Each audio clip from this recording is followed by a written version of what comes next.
अस्सलाम वालेकुम फ्रेंड्स, कैसे हैं आप सब? मैं होप करती हूँ कि आप सब ठीक-ठाक होंगे और अपनी गार्डनिंग को एंजॉय कर रहे होंगे।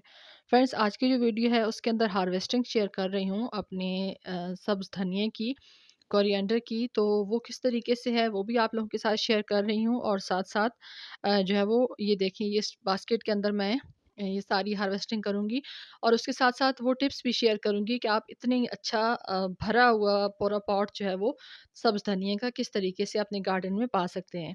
तो सबसे मेन पॉइंट ये है कि इसमें आपने जो सीड है वो आपका सीड फ्रेश होना चाहिए, क्योंकि ये जो कोरिएंडर है ये एक तो मेरे घर का सीड्स थे और एक मुझे जो आए थे फेसबुक से, वो मैंने इसके अंदर लगाए थे। तो माशाल्लाह से काफ़ी अच्छा उनका रिज़ल्ट था। ये साथ जो है वो मेरे मटर जो हैं वो भी अच्छे से ग्रोथ कर रहे हैं।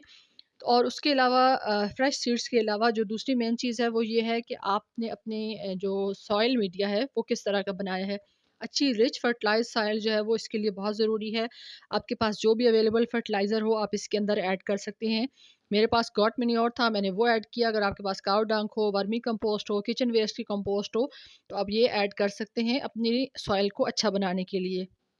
क्योंकि यही रिच फर्टिलाइज़र होता है जो एक तो सीड को ग्रो होने में मदद देता है और उसके बाद आपके जो सीड सब ग्रो हो जाते हैं तो फिर उसकी आगे जो ग्रोथ है उसके लिए भी हेल्पफुल साबित होता है, क्योंकि जितनी अच्छी फर्टिलाइज़र दिया जाएगा उतना ही कोई भी प्लांट हो, ये तो चलो धनिया के हवाले से हम बात कर रहे हैं, कोई भी प्लांट हो तो जब तक उसको रिच फर्टिलाइज़र नहीं दिया जाएगा वो अच्छे से ग्रोथ नहीं करेगा।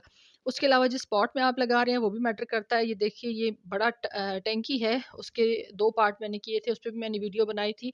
अब देखिए माशाल्लाह से एक हिस्से में मेथी लग रही है और साइड पे मटर हैं और इस साइड पे सारा मैंने धनिया लगाया था। और ये जो दूसरी टैंकी है इसके अंदर भी मैंने धनिया लगाया था, साथ मूलियाँ लगाई थी। तो अभी माशाल्लाह से ये देखिए मैंने कटिंग यहाँ से कर दी है और यहाँ पे अब मैं आपको दिखाती हूँ मेरी मूलियों की ग्रोथ किस तरीके से चल रही है। क्योंकि एक तो ये है कि कटाई के बाद इसको अच्छे से धूप भी लग जाएगी और पानी आपने अच्छे से देना है, क्योंकि पानी अगर आप धनिये को नहीं देंगे अच्छे तरीके से तो फिर उसकी जो ग्रोथ है वो उतनी ज़बरदस्त नहीं होगी, उसके लीफ इतने फ्रेश नहीं होंगे और उसके अंदर इतनी ग्रीनरी भी नहीं होगी। और ये मेरी मूलियाँ हैं माशाल्लाह से इनकी भी ग्रोथ अच्छी चल रही है। दूसरा लोकेशन फुल सन के अंदर आपने इसको रखना है, क्योंकि धूप जो है वो सारा दिन की जब इसको मिलेगी तभी आपके धनिये की ग्रोथ अच्छे से होगी। और धनिया जो है वो एक ऐसी फ़सल है जिसकी आप 2 से 3 दफ़ा अच्छे से कटाई जो है वो ले सकते हैं और आगे रमज़ान आने वाले हैं तो उसके लिए भी अपने जो ज़रूरत के लिए इसको सेव भी कर सकते हैं।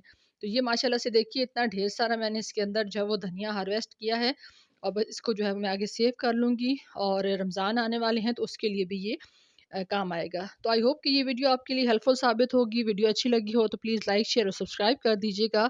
आप सबकी वीडियो देखने का बहुत-बहुत शुक्रिया। अल्लाह हाफ़िज़।